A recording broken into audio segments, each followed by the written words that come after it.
Hello everyone and welcome to the land of the Crescent.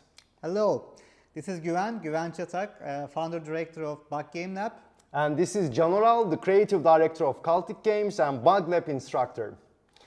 This is actually a very exciting moment for us because we have worked pretty hard and for long durations for this event. Yeah, this is a very first kind of an event, and we are pretty much excited actually. Yeah, and we will see some of the things we're going to experience, I say, on the road. On the road, yeah. Let's see. Yeah, which Let's fits. get started. Yep. Definitely, let's go. So, sir, I guess we were already busy with the academic side of things, with students, with the upcoming Gamescom, Bug Lab Tekmer, the incubation center. So what's going on? Why did you make a decision to have this kind of an event? Well, yeah. First of all, I guess we must be insane to have another event. First of all, but the thing is, we were we started as a center of community, and that's why we always wanted to support the community, and timing, time-wise, I think it's a perfect moment because the Turkish gaming industry is booming in so many ways, in so many directions. We have unicorns, mobile success stories, and now we have the indies coming. So we have a lot of now PC games and console games are also upcoming. So that's why I think it was the right time to support the community with a, let's say, with an event, which we started with organizing events before we evolved into an education platform. I'll come to that. I have some questions about that too. Exactly, and then when we wanted to run that kind of an event, surely we came to Cultic Games. We knocked on the door of Cultic Games for their support in terms of creative direction. So, how was it on your side? Thank you for that, first of all, because we saw it as some kind of an opportunity to work on something really different than our games, because our first two games that were taking place in United States, 1920s, 1950s, 70s, and it goes. And I always wanted to do something with Anatolian mythology and folklore. So when I heard that it is going to be an event on Turkish gaming community, I said why don't we go with something an Anatolian folkloric name Land of the Crescent, because the symbol of Crescent, it is on the Turkish flag, but at the same time it goes back to to Sumerian Empire. It's everywhere. And when we decided on the myth side of things, we said why don't we mix it with modern gaming culture? And you knocked our door and we knocked Murat Paltas' door, the artist behind the lovely, let's say, Steam Riskin. And he said yes. He also volunteered. He was also a little bit, Thank you, Murat. bonkers on the head, I guess. And Land of the Crescent from a visual perspective happened. Okay. Yep. So I Let's guess without further ado, let's jump to the games. The games that we are going to host in Land of the Crescent, the games that are already released, and we have games that are upcoming, and we have exclusive demos. Let's go.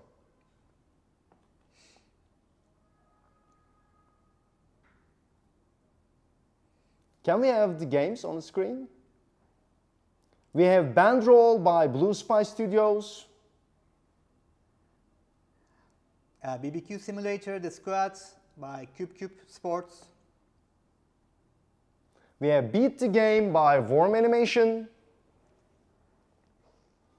I remember this game actually. Biholgar by Serkan Bakar, a very interesting platformer.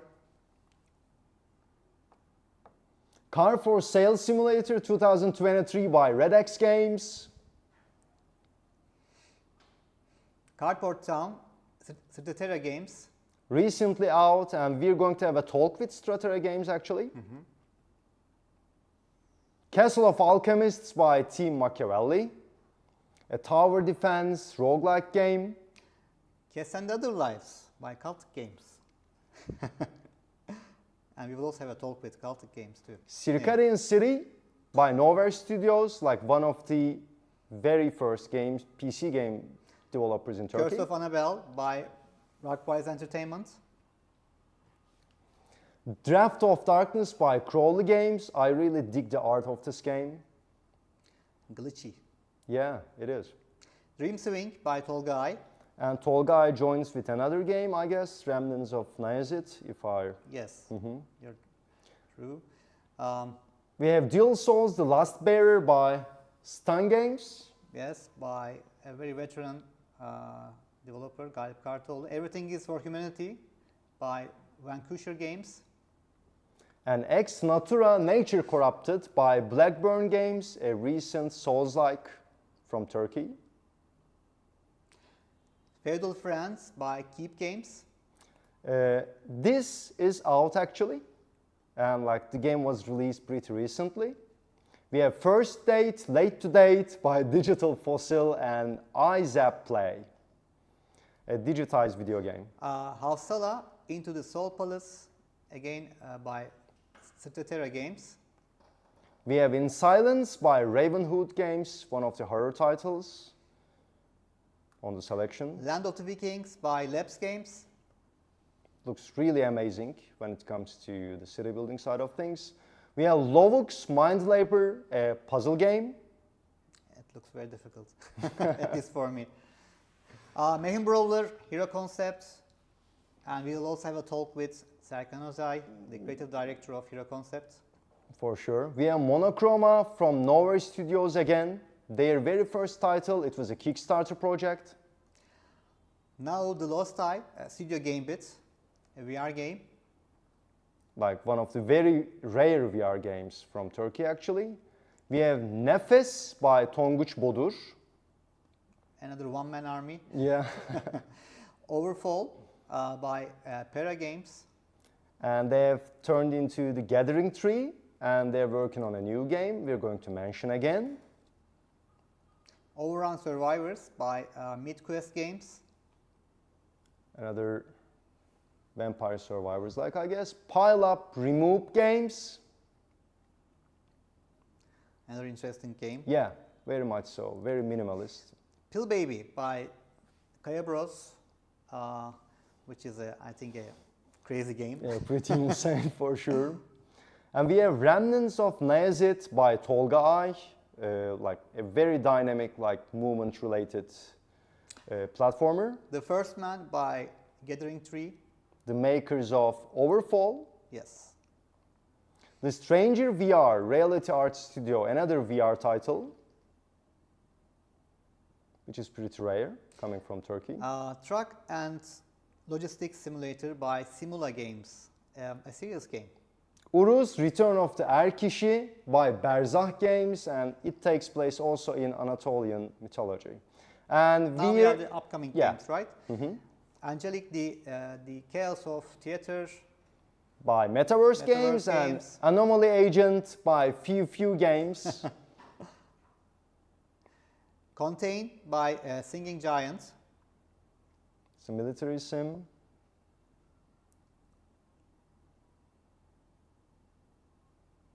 We have Dungeon Voxel, another upcoming title from Red Ruby Studio.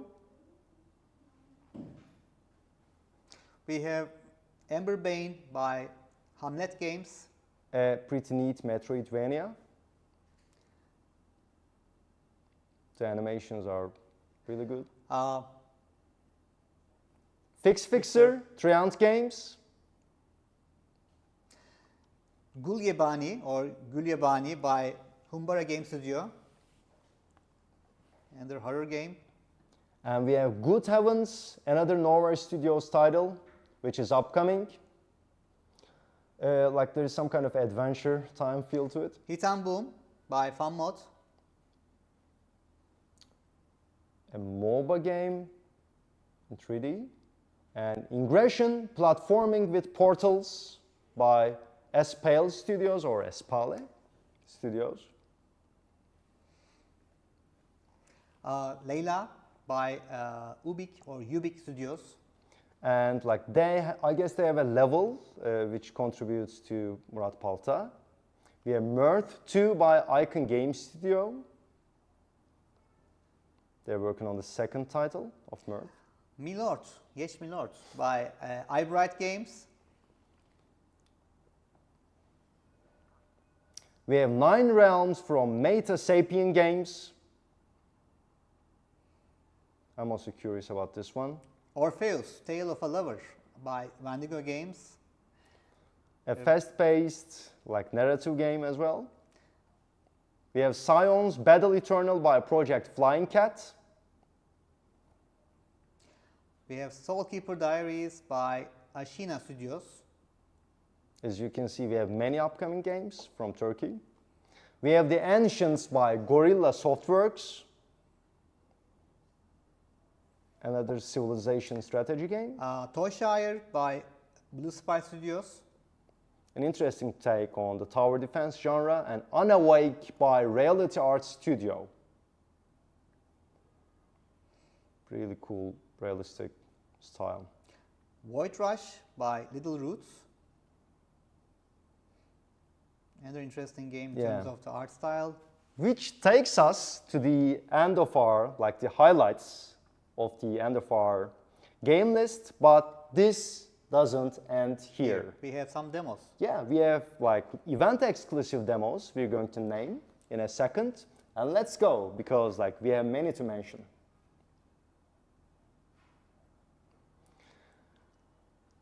Mountain Blade 2, Bannerlord. No, actually, we have to go for the, Colonizer by Juicy Plume. Death Reliefs by Nyctophile Studios. Double V by Volderado. This game is going to be smashing in multiplayer, I believe. Kill or be killed. Yeah. Dungeon Renovation Simulator by Giant Cat and Codover Games. Like simulator games are pretty popular. New Cycle by Core Engage. We're also waiting for that. Yeah. And Spacecraft by Cracker Studio. A very interesting physics game. Yeah. All right, this takes us to the end of our exclusive demos as well. What about the schedule of the event? Yeah, because it doesn't end go here. Over the schedule. Yeah, for sure. So once we started it, let's complete it to the end.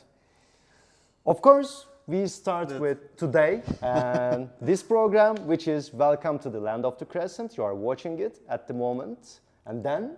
And I will continue with the Legends of Istanbul, making the very first computer RPG of Turkey. We will meet with Özgür Özol, the creator of the İstanbul. Aforementioned İstanbul Efsaneleri, Lale Savaşçıları, RPG game.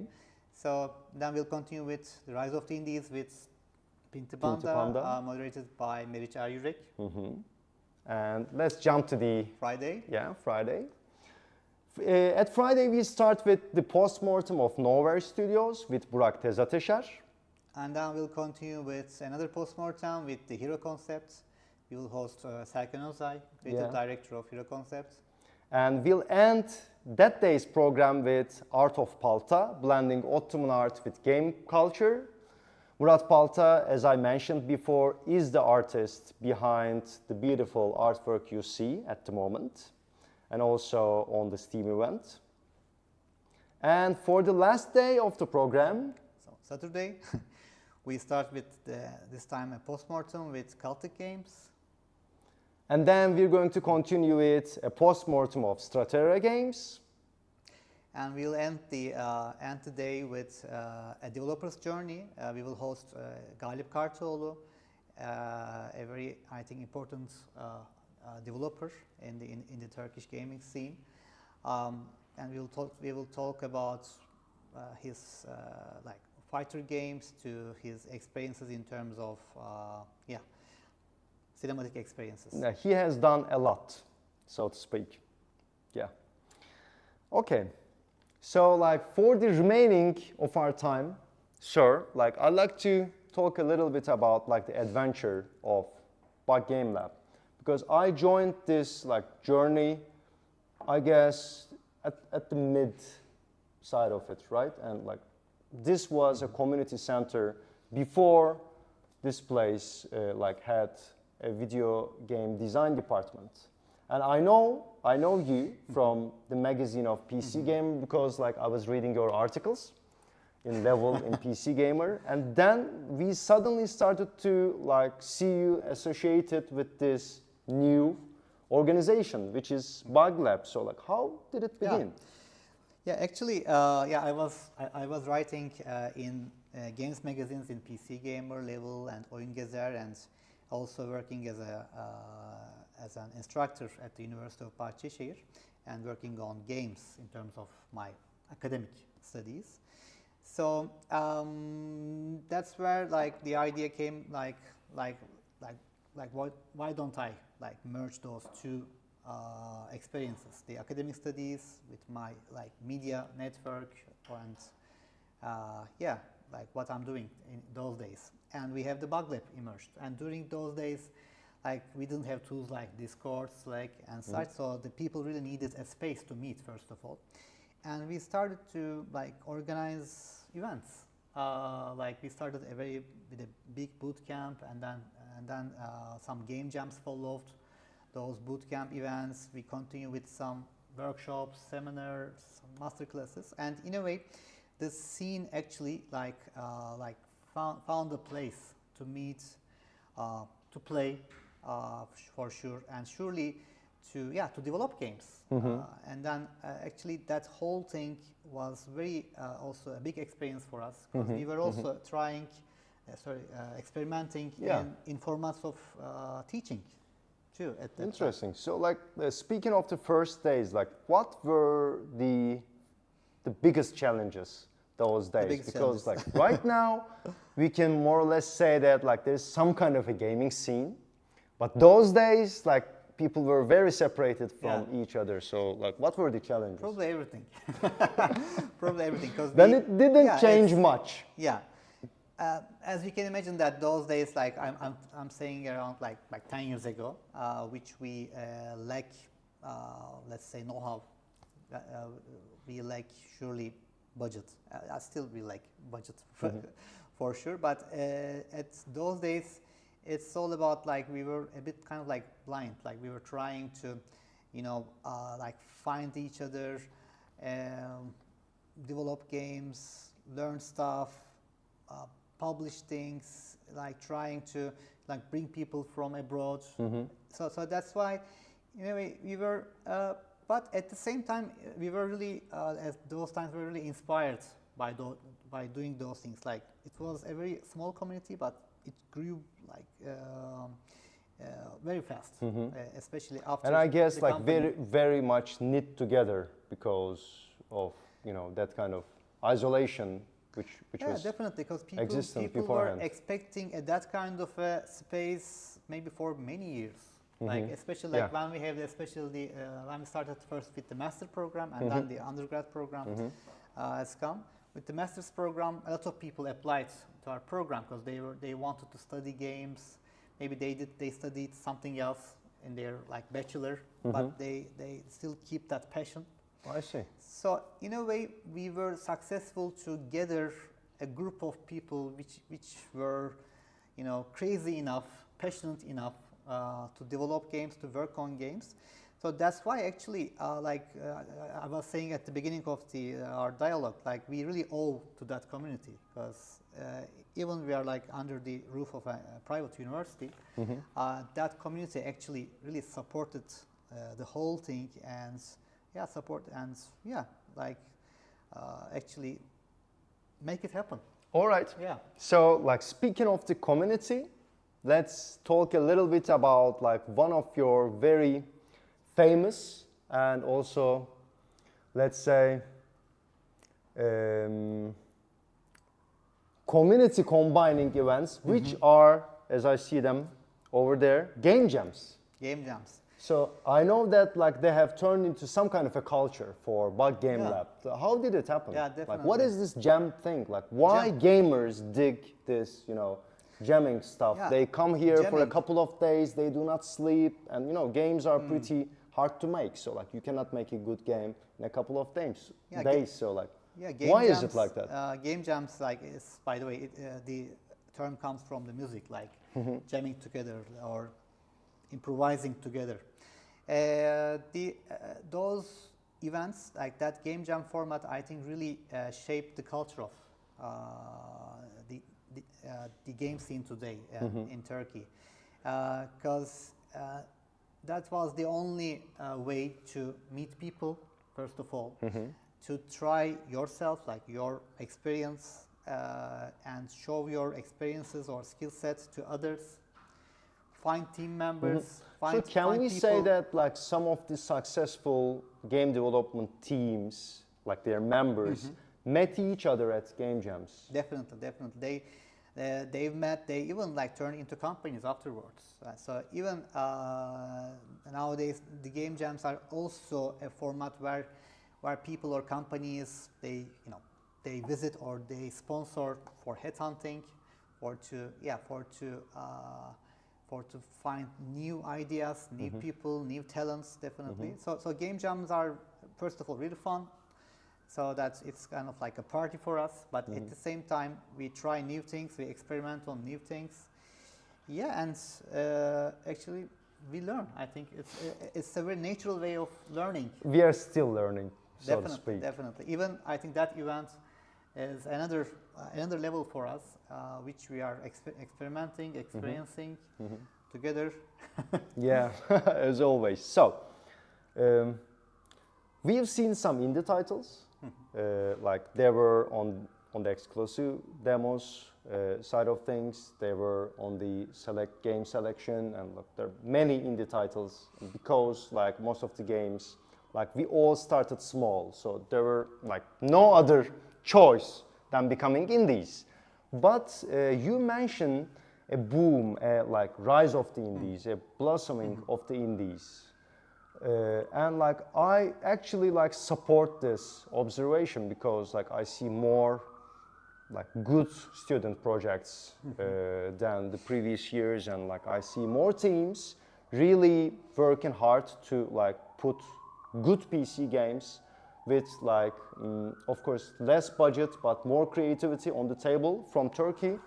Why is this happening at this time? At this time, I think like all that culture, like I believe that like during those game jams which we organized before, like we kind of planted seeds, and also with the departments we established, and not just in here, also in other universities we have other game design departments too. So by doing that, actually we planted a lot of seeds by organizing those game jam events, by organizing the gaming expos. And all those formats, all those events actually contributed to that culture. And now people are more like mature enough to, to grab the scene. They are now, I think, like they have a kind of a base now to start from. I think which is a great opportunity for them. So they don't have to start from scratch. They already have a community. They already have some departments, associations, tools, team members, friends, or platforms to find team members. Hopefully, land of the Crescent. Yeah, why not?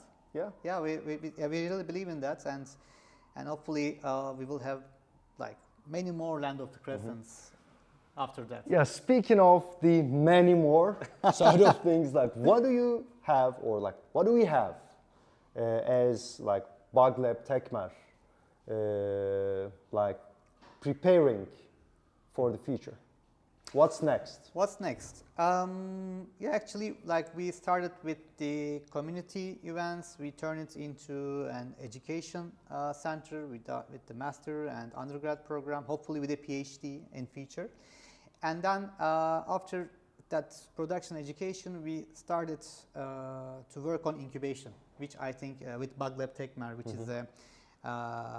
is a government-funded tech center actually, which is a it's a new format for us. We are still learning how to incubate and pre-incubate teams.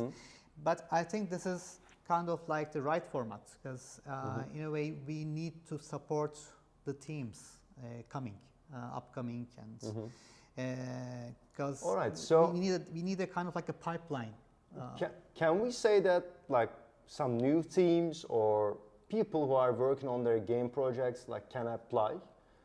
Sure, BugLab Techmer just completed its pilot year, the first year. So now we'll be announcing the new year, the new pre-incubation program very soon, so that they can apply to this program and benefit from the whole ecosystem here going on. Actually, the experience of BugLab, and having the chance of meeting with mentors like General. I don't know. We'll see. So, like we have talked about BugLab generally, the land of the Crescent, like how it came together. So, like, do you have anything to add, like concerning the adventure we've been in so far? Well, it will be a bit stereotyped, but it was really an adventure with blood, sweat, and tears, and we really shared this whole adventure with Cultic games and also with many partners. Many other contributors. And for sure. we really believe that sharing is very critical in Turkey because it's a difficult industry. And Turkey is not an easy country at all. I mean, this geography is not an easy one, as we experience every day. So that's why we really have to like join forces. Like sharing of know-how. Leave prejudgments aside, and try to really learn from each other with a let's say with a nice manners. I think we really need that, and I think if we could like pull it off, I think we are really on the edge of a very successful project. Very successful games are on the horizon. I sincerely hope so, sir. So, like, I'd like to thank you for like choosing us as a contributor for this event and as a host for me. Thank you. Too. And we'd like to thank our audience for supporting us and watching this video at this moment.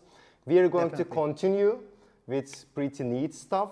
Our next guest is going to be Özgür Özol, like one of the very first, I can say, like the computer RPG developer in Turkey, SiliconWorx. We'll be with you in at most half an hour. Thank you very much. See you later in Land of the Crescent.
Hello again, everyone. We are continuing with the land of the Crescent.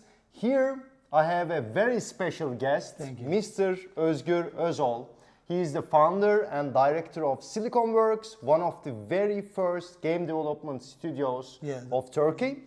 They started with Fields of Hope, Yeah, and then in 1991. yeah, and then in 1994 with Legends of Istanbul. But like this is not all about Özgür Özol. He was also the owner of the very first tabletop RPG cafe in Turkey, Sihir Cafe, Magic in English, and also a fantasy fiction author. Yeah. So it is a privilege to host you, sir. Thanks It's for my joining honor. us. Thank you. Thank you. You are welcome. This is again pretty interesting for me because Mr. Özgür in 1994 they worked on Lale Savaşçıları, İstanbul Efsaneleri, Legends of Istanbul. Tulip Warriors. It has so many names. Yeah.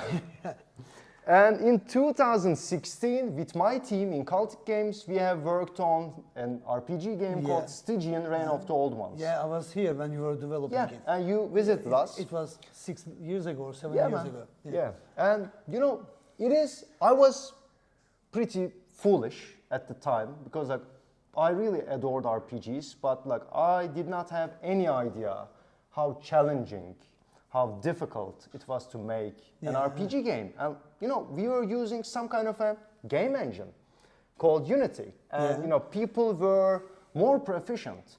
And like you, amazingly, made an RPG game in 1994. And actually. you, because it started. Yeah.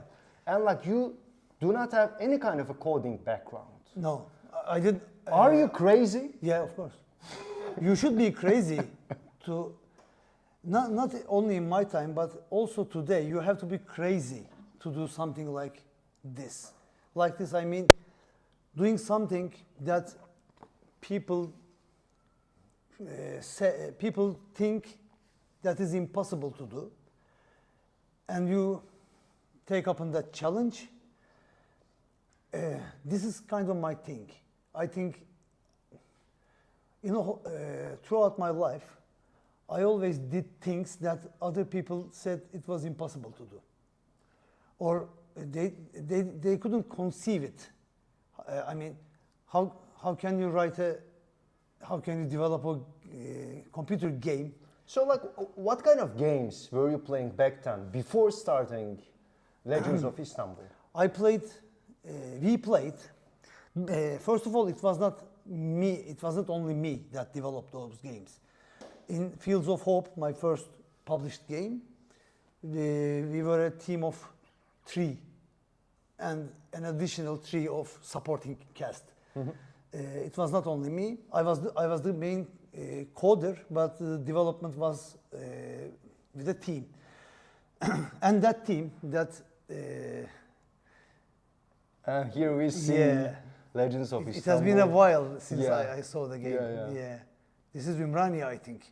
Wow, the Ümraniye state. Cool. In those days, Ümraniye was a forest like this, was a jungle. And today, I think Ümraniye is one of the cosmopolitan areas of Istanbul, Yeah. I don't live in Istanbul a lot of living, a anymore. lot of residential area, Yeah. for sure, yeah. You know, I don't live in Istanbul anymore, and I don't like Istanbul. We will talk about Istanbul. Yeah, okay. We will talk okay. because We'll like talk- your we'll talk- game is about Okay. your game is about Istanbul. So, But like, to your question, yeah, what kind of our- games Our really? group of friends were in those days. We played any type of board game that we could find. Find is the keyword there because you couldn't find anything. Yeah, There was no we're internet. talking about 90s. 1991. In 1990 or 1991, I think, I was playing, I guess, Champions of Kryn on the computer. Yeah, You know very the, good, you know of the course, SSI Gold Box, RPG, Gold Box games. one of the first Gold Box games, and somehow I got a magazine came into my hands. I don't know how, and I saw that the Dungeons and Dragons game was not only a computer game; it was in fact a tabletop role-playing game. Okay. I learned from that magazine. Oh, so like you started D&D with computer With computer games. games, yeah. And then I learned that this is not a computer game, this is a tabletop game. I had a friend in the United States back then. I wrote, and somehow it took a long time, maybe 6 or 7 months later, I received the first copy of the second edition Advanced Dungeons and Dragons Player's Handbook. Copy, not the original book. Yeah. I started with that one as well, I guess. And then it went all the way downwards. I found myself Obsessed some yeah, kind of... I found myself obsessed with any type of games, but especially Dungeons and Dragons. So we made Fields of Hope, not a role-playing game. It was the first game. Okay, this is interesting. This Yeah. is interesting because like You have with some my- surprise questions for me, I know. Yeah, and I'm like waiting for them. with my students, like in the first year, in the game design course, one of the first things that I make them do as a practice of game design is playing RPGs and like DMing role-playing scenarios, because like I believe game mastering. yeah, because I believe like that is the very core of game design. Because like that is how you know check the people, your players, and learn about like their motivations, like if a system is working or not. It's a very good experimentation ground. Can you say that? This is so true. Yeah. Yeah. So you have evolved from tabletop to like naturally to Legends of Istanbul. I was always a leader, kind of a leader in my friend group, and naturally I was the game master of the group. But what you said is so true. I didn't think about it like this, but I will, because game mastering makes you prepared for things, and like you said, checking the feedback from the players as you go. Yeah. So it's If they're bored, yeah, like it is your doing because like you're running the game. it's your fault. Yeah. So it's a really good practice for any game developer. I like your idea. Thank you. Do you still game master, like dungeon master games? I haven't done it for 3 or 4 years, and now I am not in Istanbul, and I live in a village. So it's a little difficult for me to actually find people to play on the table. But when my internet connection gets better this year, Roll 20? Yeah, okay. my internet connection will be better this year in the village, and then I'm planning to organize games in my fantasy setting. I guess it's in your The novel? the novel. Yeah, Okay. it's in your surprise questions. I guess in my fantasy setting. Let me write it down. And I plan to master some games, and eventually write another novel on that, Very that cool. campaign setting. Very cool. But, So if- but first I have to have a stable internet connection in the Okay, village. yeah, that is So very yeah, essential. Yeah. So like if we return to Legends of Istanbul, Okay. you know, games, especially RPG games, they take pretty long to complete, and you know there are many To complete playing or to complete developing? both. Yeah. But like for developing, I mean, there are many very good RPGs out there who are not very complete, like which has really good like beginning and mid sections, and I can name my own game, you know, as a similar RPG. You feel it like that? For your own game? You know, Unfinished- like some of my unfinished- some of my like very dear to heart RPGs like Knights of the Old Republic 2 or like Vampire the Masquerade Bloodlines, like they all suffered from like over ambition and stuff like that. But like for your game, Yeah. can you say that like it ended like you envisioned at that time, like 1994, or somehow? Now, how Well, did you manage the production without of all- knowing anything about game production, for example? So By I'm God's curious. help, I guess by God's help and luck. I cannot say that the game was finished because the game ends. It says to be continued on the screen, and the game ends like this. Okay. To okay. be But there was some kind of a cliffhanger, right? Actually, it was not a real cliffhanger, but it was something like a hook to the next chapter. Okay. The story ends, and actually, it's interesting that Lale Savaşçıları, İstanbul efsaneleri, what you call it? Legends of Istanbul. Legends of Istanbul. Legends of Istanbul is weak at the start in the ways of plot and the story, and it gradually strengthens towards the end. I feel it like that. Because you got better as a storyteller, maybe? Maybe, and I did the mistake of writing the story from beginning to the end, I guess. And in the end, the story gets better. In the beginning, the story is not that strong. People love that we were playing football and our ball goes there and we go after it and there's a gateway. Yeah, I'll talk about that one too. That start interest people, of course, but the main plot is not really strong at the beginning, and the game is not rich enough in the beginning, in my opinion. As the game and the plot progresses, it gets richer and more. It gives a more complete feeling to me. Speaking of the plot, let's come to the lore side of things. You told that like you started with like Dungeons and Dragons, and like you were more or less obsessed with Dungeons and Dragons, just like I was. After I started playing tabletop, it was an obsession. Yeah, like me as well. So like we share the same fate on that. But interestingly, you did not create a fantasy universe that takes place in a universe of elves and dwarves. Yeah, I created a fantasy universe. Yeah. But for the game, it was not really fantasy, you know. It was something like a on tabletop, you mean? Yeah, no. In Legends of Istanbul. I know. I'm coming to that. Okay. But like instead of going for fantasy, elves and dwarves and things like that. Yeah, you have chosen an urban setting that like somehow was a more or less reflection of 90s culture, and like I'm also from Istanbul, so like I was associated to the like Magandas or you know all those kinds of characters from the 90s because like they were like some kind of reality they were of real, our life. So how did that kind of a decision happen? Actually, there is a story behind that. We were two developers. Me and Özgür Doğu Gürcan are the two developers and coders and writers and everything of the game. Yeah, I can guess.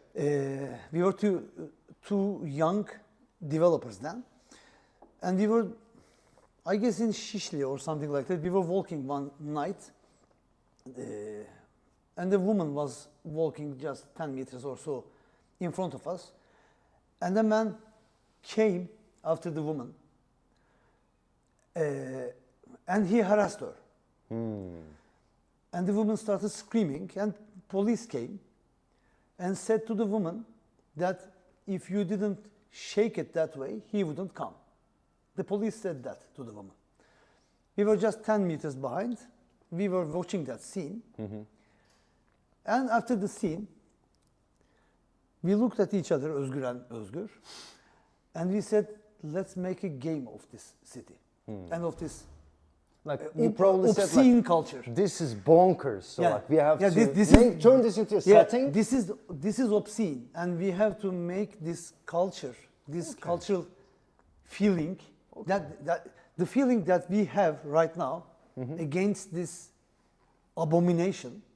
We have to reflect this feeling to others. Okay. When so we can were we say sure it that was kind of a protest. of course, Legends of Istanbul is mainly a political and social protest. It's deeply rooted in that. Yeah. And we managed to do it in a very cartoony and comical way. Okay.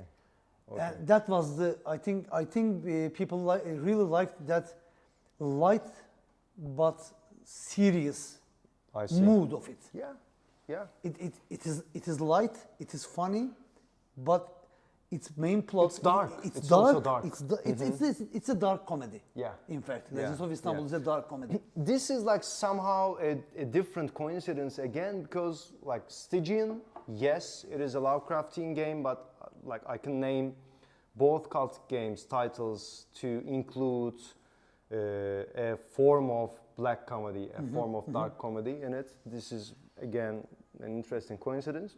So like if we come and we talked about like your cinematics and like how people were, Yeah, you know, of course. enjoying those cinematics, but you might be the very, or one of the very first studios in Turkey to use digitized video Yeah, of course. for It cinematics.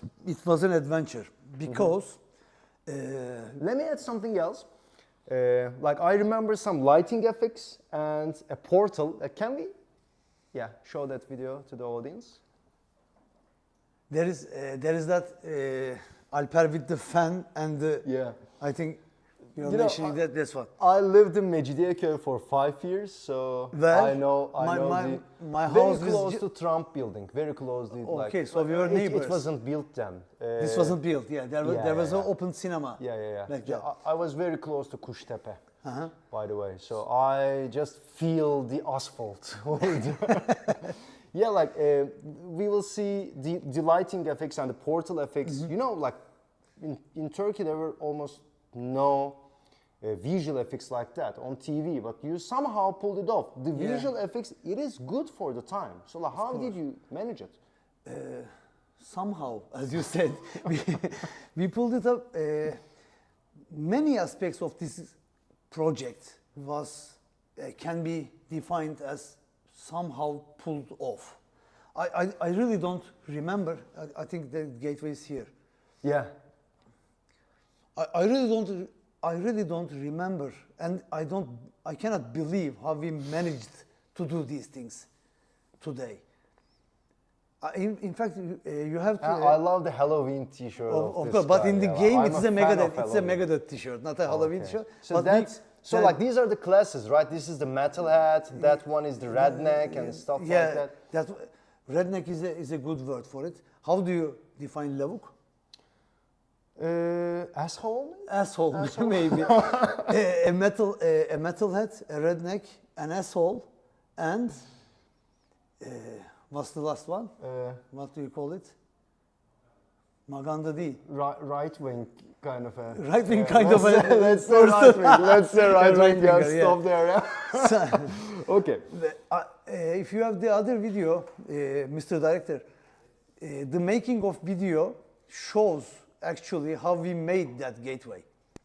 I think there are two people just below that gateway. I think you have a shot of this. One of them is holding a fan. Sizinle keyifle and the other one izleyeceğiniz is bir holding haberimiz the var. yellow light. Cervantes'in And ünlü the Don Quixote'unu making of biliyorsunuz. that- I guess Yardımcısı Pancho ile birlikte her türlü kötülüğe karşı In the savaşırken making of yer video, değirmenlerine de there was saldırırlar.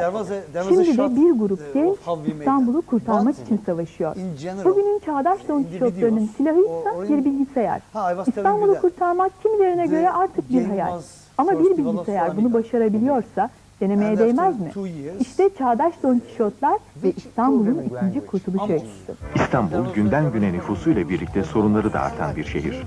Her gün Single-handedly programmed. two people. Oh Single- yeah. Four-handedly. But it is still like a We huge wrote- load. we Like, wrote you had it. a map system, you had an inventory system. Yeah. We had a story system. That's the most and important like part.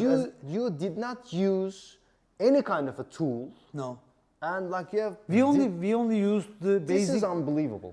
This is Thank and you. like you have Thank you. I cannot created believe it either. something. You have created something like within the limitations of Amiga without any prior programming language. No. This is like I don't know what kind of a dark power helped you, but thank you but- for Yeah, doing thank you. something like this in 1994. Really. It was a. I think it was a dark. I don't know if it was dark or light, but there was a power there, and made us two. Okay. The other one is that metalhead. In the video, you said that the Halloween Yeah. T-shirted guy is the other developer. He's the other Okay. Özgür. Okay. Do you still see each other? Are you still good friends? Of course, we are good friends, but he is a plasma physicist now. Oh. He is in Wow.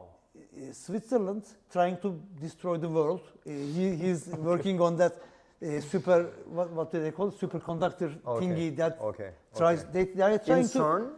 I think it's working CERN. okay. Yeah, They are trying to open a gateway to hell, and we'll all be consumed by demons. He's working on that project see. now. So, I saw him 3 or 4 years ago. Of course, we are good friends. Cool. But he's trying to destroy the world because he hates this world more than I do. I ran away to a village. He's trying to destroy the world. We have to Okay, be so different. this is SiliconWorx today. All right. Yeah, not all of SiliconWorx, but mainly we are all doing strange things. I see. So like Because we we are talked strange about, guys.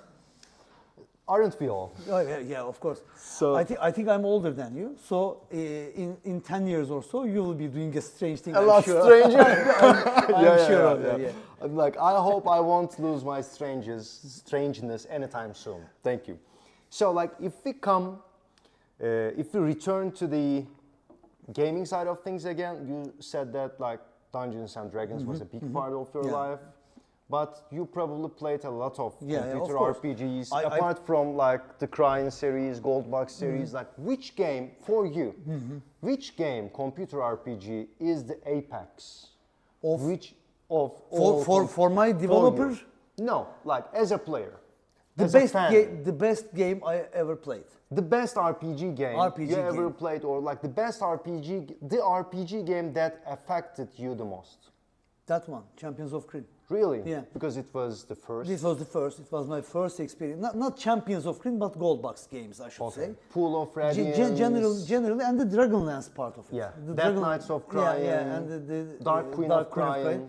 That Gold Box Dragonlance series was the Yeah. apex for me in RPG genre. In general, maybe I should be counting Sid Meier's Pirates.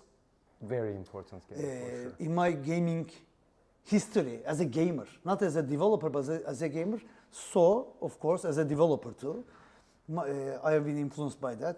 Sid Meier's Civilization, of course.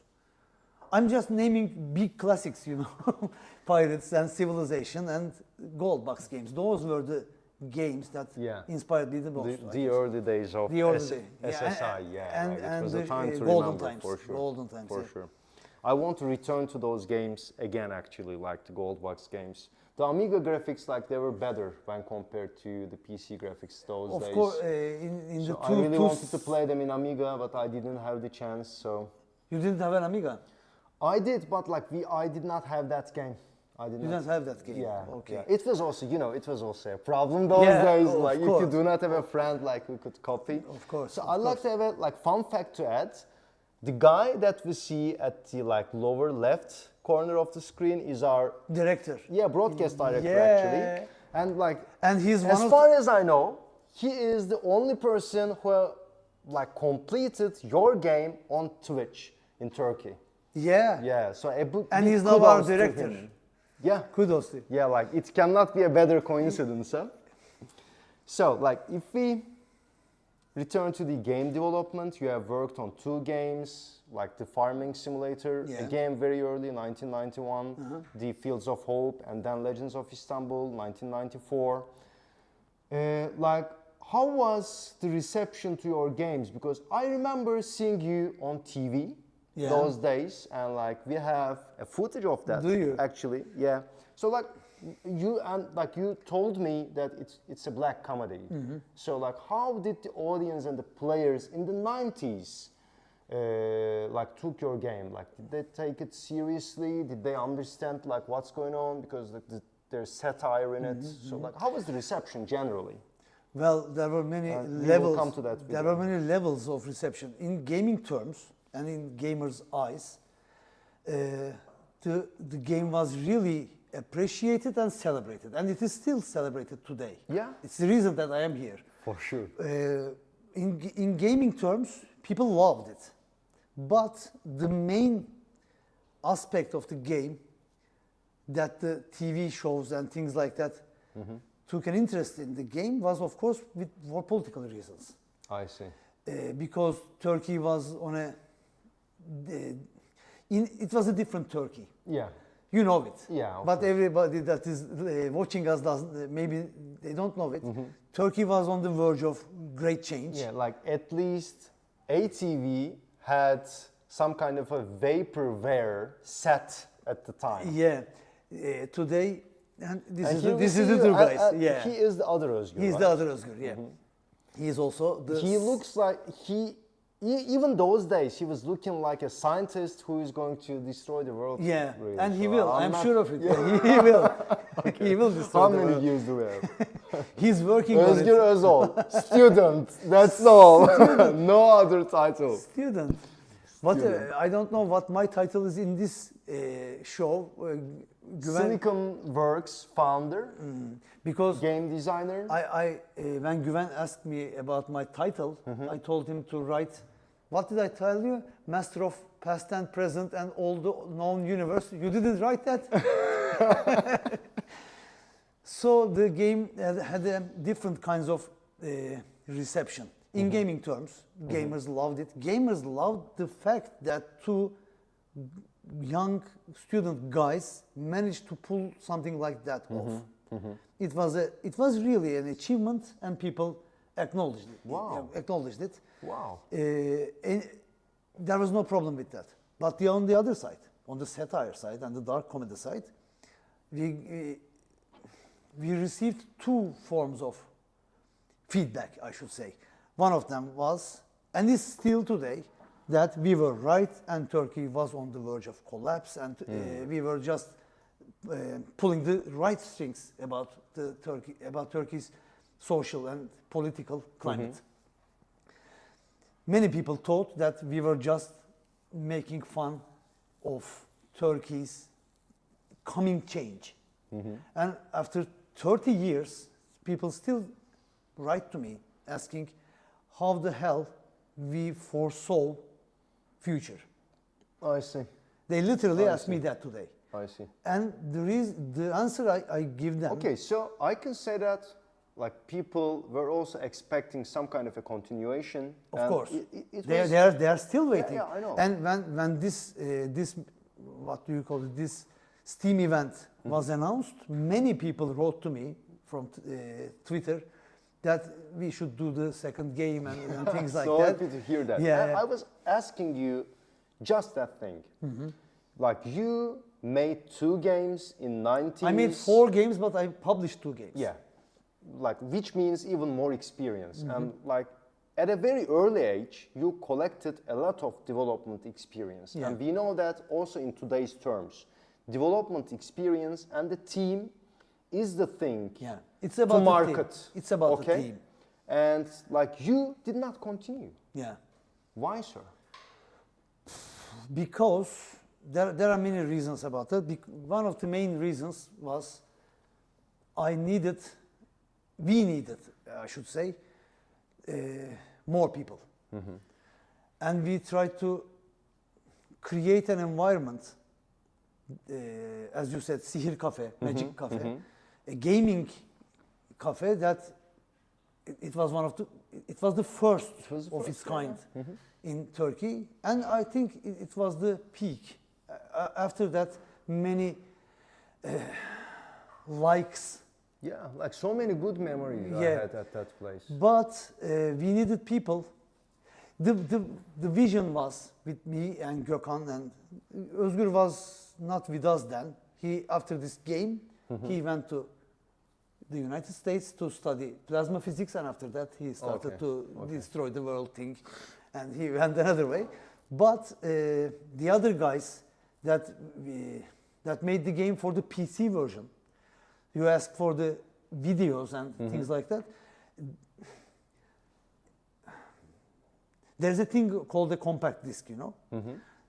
We didn't know that then, and when Rux, the sponsor of the PC version, asked us to do the videos for the game, it was the first Turkish game that would include some videos and CD videos in it, but we didn't have any code with us to read from a compact disc recorder.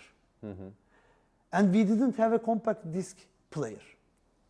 Literally, we didn't have that hardware. And they asked us to write a code to read from the compact disc.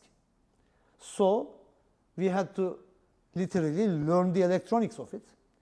And theoretically, write down the code so that when Rux manages to find us a compact disc player, we could have the code ready.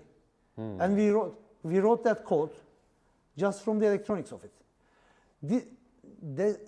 I didn't write it. Gökhan San wrote that code. I'm just telling you this because we needed guys of this caliber to continue. Okay. And guys of this caliber are not easily found. to find. Yeah. Easy to find. Okay. Especially at that time in Turkey. Yeah, even today. Yeah. Even today, That is because true. today, of course, many talented coders are around. But that was genius. What Gökhan did Okay. back then, it Okay. was genius. And Okay, we I needed see. geniuses. Because if you want to do the challenging and Okay. unbelievable thing, you have did to... not want to. Can we say that you did not want to do the same thing again? You wanted to do something Of better. course, bigger, Yeah. better. And we because needed... it wasn't possible, because if you had stayed for just a couple of people, the result won't be that different than Legends of Istanbul. Yeah. I see. So we had to expand and we had to find people and we had to, that was our thought with Gökhan. We said, we have some money now from Legends of Istanbul. With that money, we should build up some kind of club or something like that.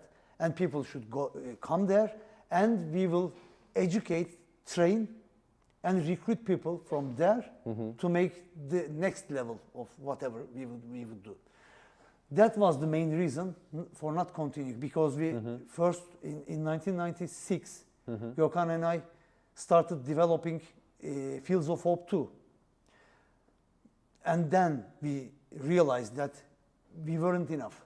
Okay. We had to do better. We had to find better people. We had to Of course. we had to expand the team. It is still a problem in the scene. It is still, because this is an occupation that at first requires not technology but people, because we do not have any raw materials, we do not have any extremely fancy equipment. You need vision. Yeah, You need if you have a vision and if you have the talent, but also if you have the companionship. Yeah, of Because- course. That's the main part. Because it Definitely. is a long journey together. Let's talk about this. Let's talk about It's like this. the Fellowship of the Ring type of journey. For sure. Yeah. That is why I asked You- you, you how li- did you end it? You led a team Yeah.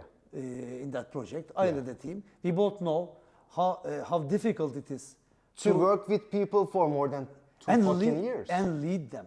Yeah, You were the leader, For sure. I was the leader. Of So course. we both know how difficult it is to lead a group of talented, intelligent Definitely. people and to herd them into success towards the mission, vision and the mission.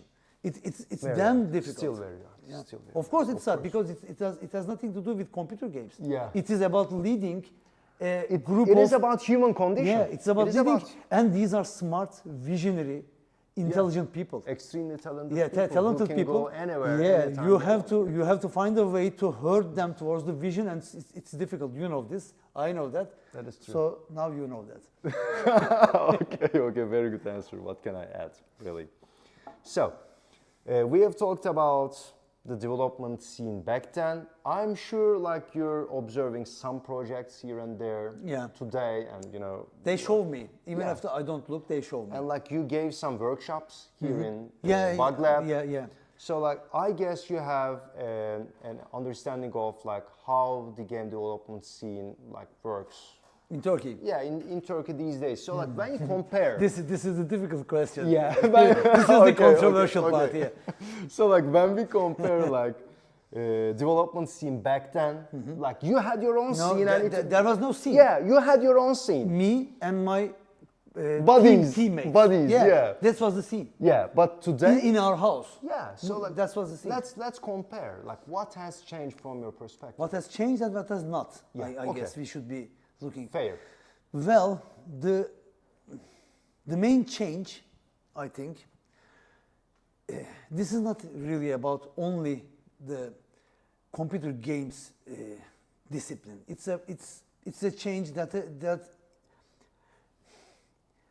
infects all young people in the world and in Turkey. and it is impatience and a feeling that I don't have to work hard, but I still deserve it feeling. In young men and women, in all disciplines and in the computer games, I see this. The main thing about this is, I think this is about social media, I guess. Everybody thinks he is entitled to greatness, but he's not. I'm sorry to say that, but you are not.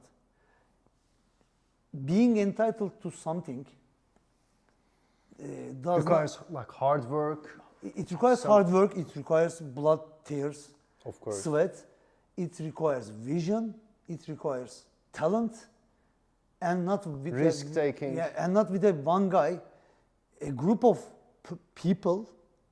They should be smart, they should be visionaries, they should be intelligent, they should be dedicated. The thing we just talked about, the leading part, the main thing that has changed is everybody thinks he is like this today. That's because of the social media thingy. The narrative out there, like which I somehow put it creates a lot of examples, like millions of, thousands of examples. So Maybe it is a little irrelevant of the topic, but I should say like this. I think human beings today see themselves from the outside too often. okay, and they lose connection with their inner flow, maybe. I guess, or they see themselves as other things. They lose connection with themselves, and this the main result about this computer game thingy is that everybody thinks that he is a visionary. Everybody thinks he's an artist. Everybody thinks he has the guts and the talent and the skill to do this. They do not. Some do, and some do manage like you, but everybody does not have it. This is the main problem with game development industry in Turkey and in the world, but I see Turkey mainly. I definitely understand your like doubts, but at the same time, when I look This at is the it, negative part. Yeah. I'll talk about the positive parts, of course, but you go. Yeah, like for me, for example, your story like creates some kind of like really uplifting inspiration, because like I say, like when I think about my students, like let's compare, because like in that television footage, you were like, your title were just a student, right? Yeah, I was and a student. you know, we have students here. We have game development students And here. I wasn't a game developing student. I know. Like What I we was can, studying, I don't we know. couldn't even dream of that Yeah. kind of a department Yeah. back then. Of Right course. now, like this is reality, and like if two, please forgive me, like random guy could program, forgive my manners, a fucking RPG in 1994 without any kind of a, you know, This is prior not about, knowledge. This is not about programming. I know. This is just about vision. Yeah, I know. Definitely. This is about willpower. Yeah, At its- vision and yeah, willpower. definitely. Because I didn't Yeah. know how to code, and I learned how to code. I will come to that. Like if you can do that with just, you know, willpower, I guess it should give a huge amount of inspiration Yeah, it should. to our students And who it are is- it learning all the tools of the trades, being trained by professionals, and like have really, really easy to use tools everywhere. Your labs here are amazing. Artificial things. intelligence support. I saw your development labs and your yeah, but incubation it- labs. it They are gives me- amazing. They are yeah. I was sitting at my house in my room with an Amiga and a book, a single book. How to code. Yeah, and it was a 200-page book I had. There was no internet, John. Yeah. When I encountered a problem,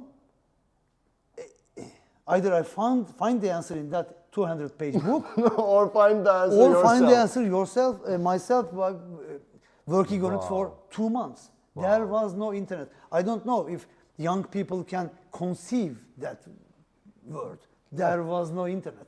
I'm sure this would inspire them. Yeah, it should inspire them, because Then that's the part of the problem, I guess, because they have too much power, I think. They don't need willpower. Or too much distraction, maybe? No, that's another thing. Okay. Yeah, there's distraction, but they have everything they need.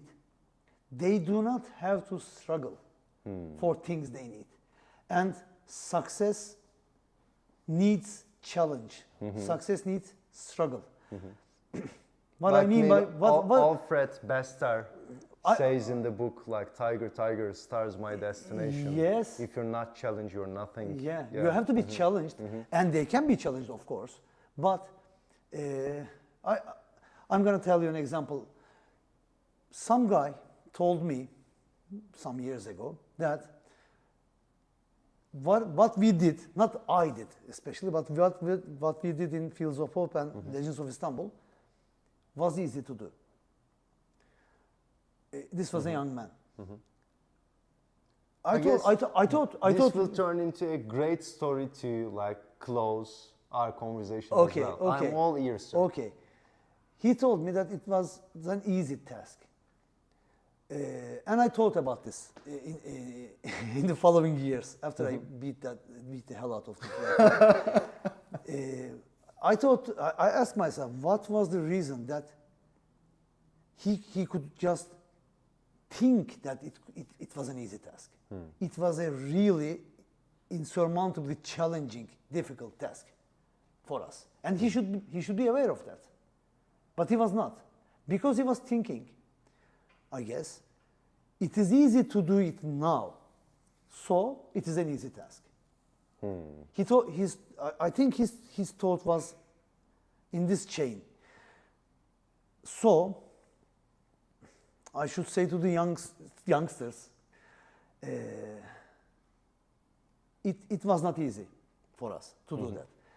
Nobody even had a personal computer in their houses when we coded and developed personal games for the personal computer in Turkey. It was really hard. It was a challenging task because, and now it's not challenging for you because we did it.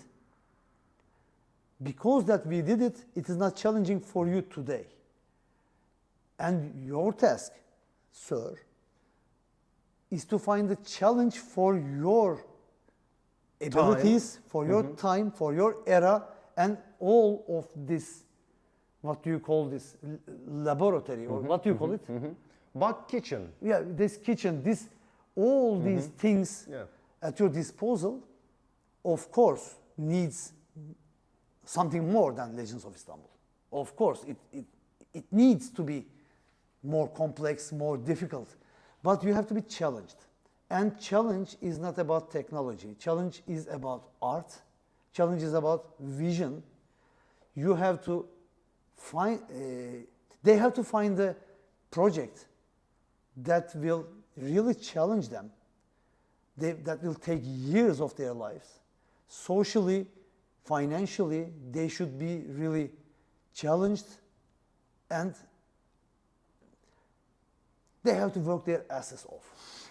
They have to they have to envision a project that will need to work. You have to work your asses off, aspiring game developers. And you should put the target, put the vision in a place like that. Of course, Legends of Istanbul is not your difficult task, but it was difficult. It wasn't our difficult task, and now your difficult task should be. You will find your own difficult task. Yeah, you will find, and you will work your asses off. Work your asses off. Yeah. So, thanks a lot, sir. Thank you. It was a pleasure. For having me. Thank you, director.